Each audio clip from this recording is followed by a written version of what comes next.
நான் அண்ணான்னு கூப்பிடுவேன், அவர் என்ன அண்ணான்னு கூப்பிடுவார். நீங்கள் ரெண்டு ஒரு வயசு ஆளுக்கு தானே, மாமச்சினன்னு கூப்பிட்டுக்கிறங்கிறார் எங்கள் அண்ணன். அதனால் அவர் கடைசி வரைக்கும் என்ன அண்ணன் தான் கூப்பிட்டார், நானும் அவர் அண்ணன் தான் சொல்லுவேன். கடாபியை கடாபி வந்து அண்ணனாலே உருவாக்கப்பட்ட தளபதி. அப்போ கடாபி வந்து கீழே படுத்து துப்பாக்கி வச்சு மேலே வந்த விமானத்தை சுட்டு வீழ்த்திட்டவர். எப்பேற்பட்ட வீரம் பாருங்க. எங்கள் அண்ணன் சொல்கிறார், உங்கள் நாடாக இருந்தால் நேரம் பெரிய விழா வச்சு பாராட்டியிருப்பீங்க, நாங்கள் போர் சூழலில் ஒன்றும் செய்ய முடியல. அப்படி தட்டி கொடுக்குறாரு கடாபியை. அவர் தான் உங்களுக்கு பயிற்சி கொடுக்க போகிறார், போங்க போய் சுடுங்க அப்படின்னு.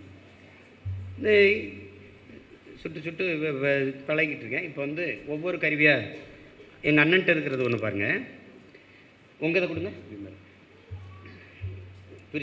பிரிச்சுருவார். 5 நிமிஷம் தான்.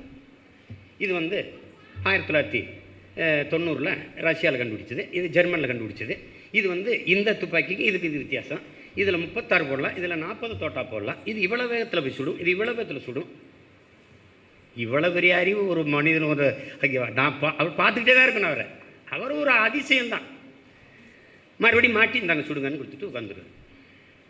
கடைசியாக AK-74 இவங்களுக்கு தகராறாக இருக்கு பாருங்க. இந்த AK-74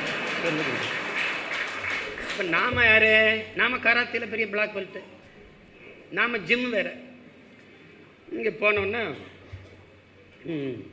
இந்த 10 தடவை இப்படி சிங்களர்கள் படம் வச்சுருக்கோம். 10 முறை இப்படி நின்று சொல்லணும். ஒவ்வொரு வட்டமாக இருக்கும், இந்த ஒவ்வொரு வட்டத்துலேயும் போய் நின்று சொல்லணும். இந்த ஒரு முறை போய் இந்த ஒரு முறை வரும்போது நாக்கு தள்ளிடும், தொட ஆடிடும். எடா நம்ம ஜிம்மு நம்ம கராத்தையில் ஒர்க் அவுட் ஆகலையடா, அவ்வளோதான் நம்ம தெம்பு, அவ்வளோதான்.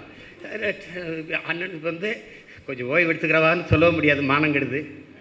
ரொம்ப வேற பேசியிருக்கோம்.